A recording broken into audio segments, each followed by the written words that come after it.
The biggest cycle race in the world is coming to this region. Next year, a stage of the Tour de France will start in Cambridge and make its way to London.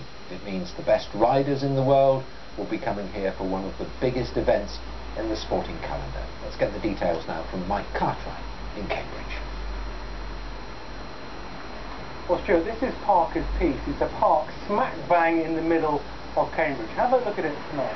It's dark, it's a bit deserted, it's a bit cold. But come July next year, it could be the starting point for the Tour de France. So that's a massive deal. Just picture it, hundreds of cyclists out there, all their teams, thousands of spectators. In terms of sporting events, it doesn't get much bigger than this, and it's coming to Cambridge. Cambridge is a city famous for its cycles.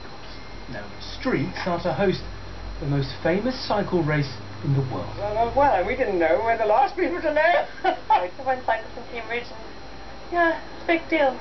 Just seeing people lining the streets, running along, you know, and sort of holding banners and that kind of thing. It's just a real excitement about things. This is the last time the Tour came to the UK. London 2007.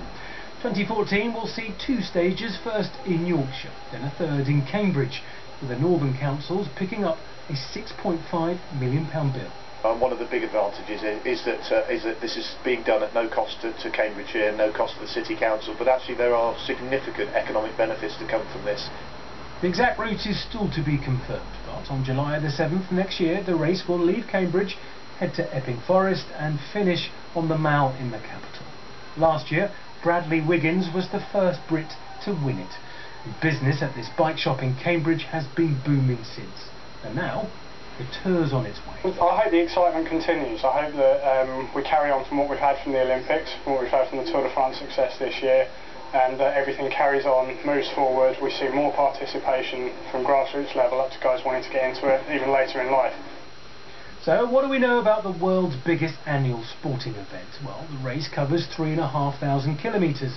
12 million spectators will watch it along its route, with 3.5 billion watching it on television worldwide. And nightly, the Tour will book out 1,200 hotel rooms for teams and personnel. It has to be a big positive. We're going to see hotels full, we're going to see restaurants full, we're going to see many more people in the city, and that has to be good news for the local economy. For Cambridgeshire then, it seems no cost, all the benefits of bagging the biggest bike race in the world.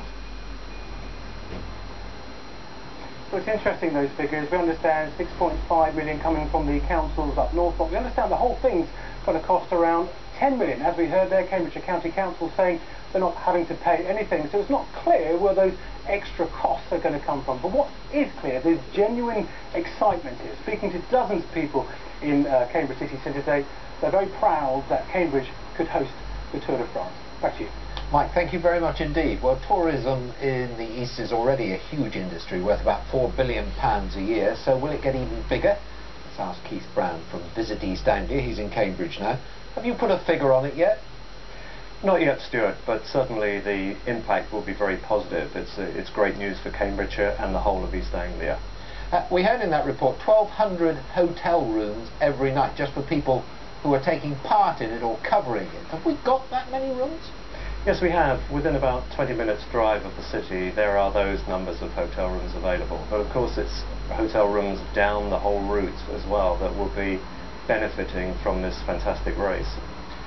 Cambridge is already quite congested. Is this going to make it worse?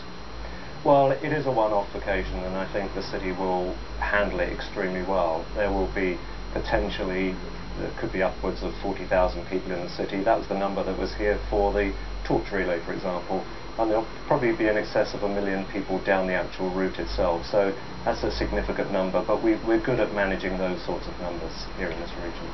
A worldwide television audience of 3.5 billion, 188 different countries. If you could have one picture of Cambridge broadcast to all those countries, what would it be? Well, I think it has to be King's College, which is iconic and recognised around the world. So what a wonderful sight that would be to see the peloton passing King's College at great speed, hopefully with Bradley Wiggins in the front. I was going to say the Wiggins effect is going to make a difference, isn't it?